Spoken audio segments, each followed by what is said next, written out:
Donc le discriminant, après, bah, il n'y a pas 17 solutions, vous calculez. Ok. Donc à la limite, vous pouvez nommer, ça peut être delta égal. Donc là, normalement, en terminale, on fait quoi? On dit, oui, bon, ce polynôme a pour discriminant, enfin, au mieux, hein. On dit ce polynôme a pour discriminant delta, vous mettez la formule comme si vous étiez Pierre qu'en première P, c'est-à-dire B carrément 4C, sauf qu'on ne sait pas qui est B, on ne sait pas qui est A, on ne sait pas qui est C. Donc on est obligé de définir à la fois trois variables A, B et C, et franchement, ça prend trop de place.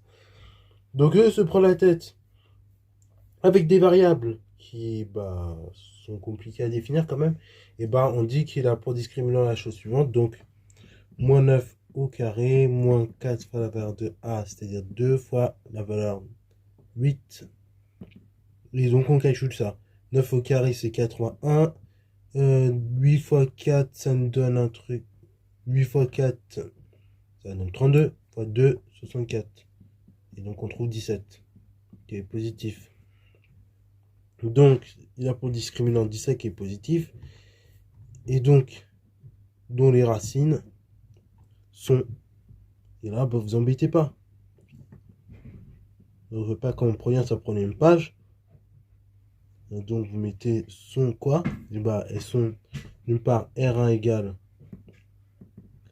Donc vous prenez la valeur de B, son opposé donc c'est 9, moins racine du discriminant 17, divisé par 2 fois A, 4, et R2 c'est 9 plus racine de 17 sur 4, et après bah, vous arrêtez là, parce que vous n'avez pas de choix que de simplifier là. Donc je profite de cette vidéo pour vous faire ce petit laïus sur le discriminant. Un discriminant, quand vous avez à le calculer, vous le calculez comme ça, désormais. C'est pas la peine de mettre la formule comme c'était le cas en terminale ou en première où ça passait. Là, maintenant, bah, vous calculez comme ça le discriminant en études supérieures.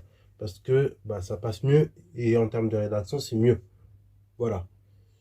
Parce que oui, un truc où il va falloir faire attention aussi maintenant, c'est pour ça que j'insiste un peu plus là-dessus, c'est la rédaction. Autant, c'est bien comprendre des choses, c'est bien apprendre des nouvelles choses, mais il va falloir faire attention aussi à la rédaction. C'est pour ça que j'insiste énormément sur le fait d'introduire les objets qu'on manipule et donc de bien veiller à tous ces détails-là. Parce que autant au lycée, bon, on vous laissait un petit peu passer ce genre de choses, c'était des détails de type superficiel, mais autant en prépa, on va pas vous louper là-dessus.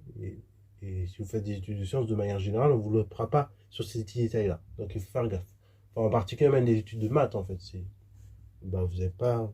Voilà, on ne vous le fera pas là-dessus.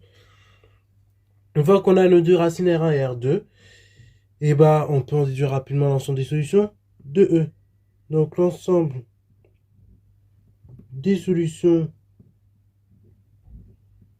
de H et c'est un ensemble de fonctions qui a x associé à la chose suivante.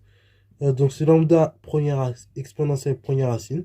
Donc là, bon, ça donne un truc pas ouf, mais c'est pas grave. 9 racine de 17 sur 4 fois x plus mu exponentielle, donc deuxième racine. 9 plus racine de 17 sur 4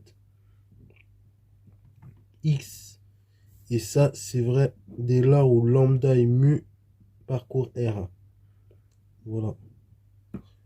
Et voilà, donc là, comment résoudre une équation différentielle linéaire d'ordre 2 avec, avec le discriminant, ok? Et donc comme ça, en même temps, ça m'a permis de faire mon petit laïus que je vais faire depuis un petit moment. Parce que je pensais faire une vidéo là-dessus, mais finalement, bah, je pense que le message est bien passé dans la vidéo.